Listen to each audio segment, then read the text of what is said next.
Eksekusi lahan yang terletak di Jaga 6 Desa Laikit, Kecamatan Dimembe, Minahasa Utara, Jumat tanggal 23 Agustus tahun 2024 berlangsung ricuh. Awal kericuhan itu terjadi saat sekelompok ormas bersama pihak tergugat melawan dan menolak untuk dilaksanakan eksekusi. Awalnya terjadi aksi dorong antara aparat kepolisian dan ormas yang berujung pada aksi saling serang hingga penyerangan itu mengakibatkan jatuh korban. 5 anggota kepolisian terluka dan harus dilarikan ke rumah sakit. Kuasa hukum tergugat eksekusi, Noh Sambo SH, MH menyatakan bahwa eksekusi paksa yang dilakukan pihak Pengadilan Negeri Air Madidi adalah tindakan ilegal dan melawan hukum. Alasannya karena objek eksekusi yang dilaksanakan masih sedang berproses hukum. Kenapa saya katakan melanggar aturan? Karena objek yang mereka eksekusi ini masih sementara berperkara di pengadilan dengan perkara nomor 200 PDTG PNM Air Madidi. Jadi mereka sendiri tahu bahwa objek ini sementara disengketakan.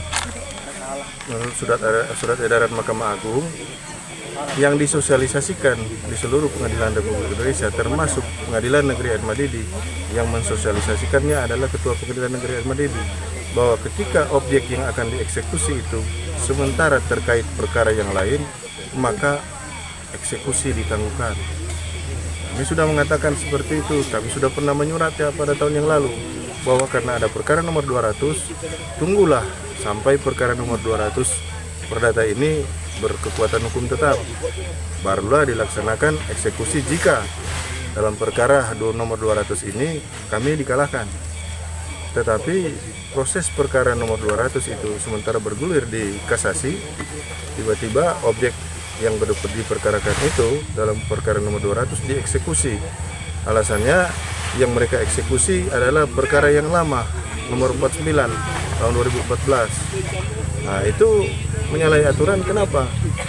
Karena perkara objek yang mereka akan eksekusi ini adalah objek yang sama dengan perkara nomor 200. Harusnya tunggu dulu objek perkara nomor 200 berkekuatan hukum tetap dan kami di pihak klien saya di pihak yang kalah, maka kami juga akan sama-sama membantu. Silakan, pasti kami akan melakukan eksekusi sukarela, menyerahkannya. Tetapi ini masih berperkara di upaya hukum kasasi, kok tiba-tiba eksekusinya yang dimohonkan itu ya dilaksanakan. Yang menurut kami eksekusi ini dilakukan secara ilegal dan melawan hukum, melawan aturan. Noh Sambo menjelaskan, dalam materi sengketa lahan yang tengah dilakukan eksekusi ini disebutkan bahwa awalnya lahan sengketa ini milik keluarga Tuege Wantania yang kemudian oleh Adriana Wantania menjual kepada kliennya keluarga Dodo Pangemanan. Kemudian mengenai materi perkara tanah ini awalnya adalah tanah dari keluarga Wantania, Tuege Wantania, dan Ibu Adriana Wantania menjual kepada klien kami, suami istri, keluarga Dodo Pangemanan. Jadi ketika tanah ini dijual kepada keluarga Dodo Pangemanan oleh Adriana Wantania, anak-anaknya tidak menggugat keluarga. Mereka hanya membiarkan sampai orang tua mereka meninggal. Adriana Wantania meninggal, baru anak-anaknya menggugat. Adriana meninggal tahun 2012, mereka menggugat, anak-anaknya menggugat tahun 2014. Ini logika hukum ini diputar terbalik, jungkir balik logika hukum. Yang menjual ibu mereka. Saat ibu mereka masih hidup, mereka tidak mau gugat. Harusnya kalau mereka merasa mereka punya hak atas tanah yang ibu mereka jual, mereka gugatlah pada saat ibu mereka masih hidup. Kalau ibu mereka sudah meninggal, otomatis secara hukum mereka adalah ahli waris dari ibu mereka, mewarisi segala sesuatu yang dari ibu mereka. Nah, kalau mereka mewarisi segala sesuatu yang dari ibu mereka, termasuk mewarisi apa yang ibu mereka lakukan, yaitu menjual tanah. Kan tidak bisa mereka menggugat mereka sendiri. Sama saja mereka yang jual, mereka yang gugat, karena mereka mewakili ibu mereka yang sudah meninggal. Ya, seperti itu. Itu kan logika terbalik. Hukum ini mau kemana? Mau dibawa kemana hukumnya? Kemudian tanah ini dikatakan milik Adriana Wantania. Kenapa? Karena harta gonogini dari keluarga Tuege Wantania ada 12 bidang tanah. Sebelum meninggal suami istri ini sudah membagi 12 bidang tanah ini kepada mereka berdua, 1 bidang tanah, masing-masing orang tua 1 bidang tanah, dan 10 bidang tanah kepada anak mereka 4. Pada saat ini ayah mereka belum meninggal, ayah mereka jual 1 bidang tanah yang miliknya yang sudah dia bagi. Tidak ada komplain dari anak-anak. Pada saat ibu mereka sebelum meninggal menjual tanah yang notabene objek sengketa ini, itu tidak dikomplain, tidak digugat pada saat ibu mereka masih hidup. Nanti pada saat ibu mereka sudah meninggal 2 tahun kemudian barulah mereka menggugat. Itu penilaian hukumnya jungkir balik. Oke Pak, ini kan telah dilaksanakan eksekusi. Ada langkah-langkah hukum selanjutnya yang dilakukan oleh Bapak dan teman-teman saya? Ya, upaya hukum lanjutan terkait yang ilegal menurut Ya, otomatis kami akan melaporkan perbuatan ilegal eksekusi ini ke pihak Mahkamah Agung, juga ke Komisi Yudisial, dan akan kami menyurat kepada Kemenkumham dan Presiden. Karena kami sudah berjanji bersumpah sesuai dengan profesi advokat bahwa kami akan menjunjung nilai-nilai kebenaran dan keadilan. Jadi benar-benar kami akan mengambil langkah yang persuasif agar supaya perbuatan-perbuatan seperti ini tidak lagi dilakukan terhadap masyarakat dan objek-objek yang lain. Diketahui eksekusi lahan ini merupakan yang ketiga kalinya, setelah sebelumnya dilakukan pada tahun 2018.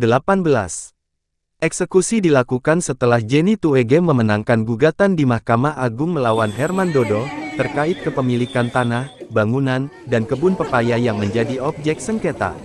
Perkara ini telah memiliki putusan inkrah hingga tingkat kasasi dengan nomor perkara 49 PDT, G, 2014 di PN Air Madidi dan nomor perkara 200/2023 di tingkat Mahkamah Agung.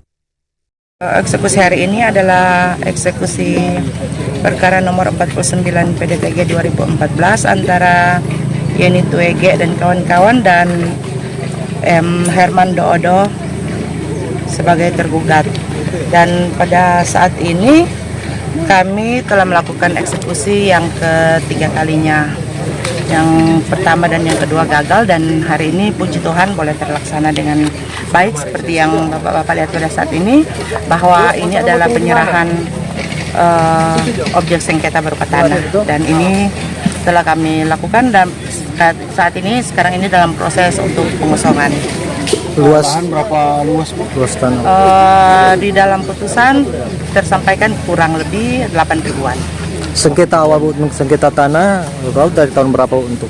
Sengketa Dan tanah, putusannya tahun berapa, Pak? Sengketa tanah dia mulai dari tahun 2014, kemudian melakukan banding, kasasi, sampai dengan peninjauan kembali. Kemudian setelah peninjauan kembali, ada permohonan eksekusi, tapi atas permohonan eksekusi tersebut dilakukan perlawanan nomor 144 PDT BTH tahun 2022 oleh Abigail Dungus, dan putusannya menolak eksepsi terbantah 1 dalam pokok perkara, menolak bantahan pembantah. Berarti yang pihak termohon eksekusi sekarang ini sebagai pembantah masih juga tetap kalah. Kemudian ada juga putusan pengadilan tinggi, kemudian ada putusan kasasi lagi. Jadi sudah 7 putusan. Di dalam putusan 49 2014 itu sendiri ada 4 putusan. Terus di dalam putusan 144 PDT BTH 2022 ada 3 putusan. Dan selanjutnya setelah itu pada tahun 2023 juga ada mengajukan gugatan ya nomor 200 tahun 2023 yang oleh termohon eksekusi sebagai penggugat juga masih tetap kalah pada pengadilan negeri, kemudian pada banding juga tetap kalah, dan sekarang sedang dalam upaya hukum kasasi. Jadi posisi saat ini 9. Dari Minahasa Utara, Aryadi melaporkan.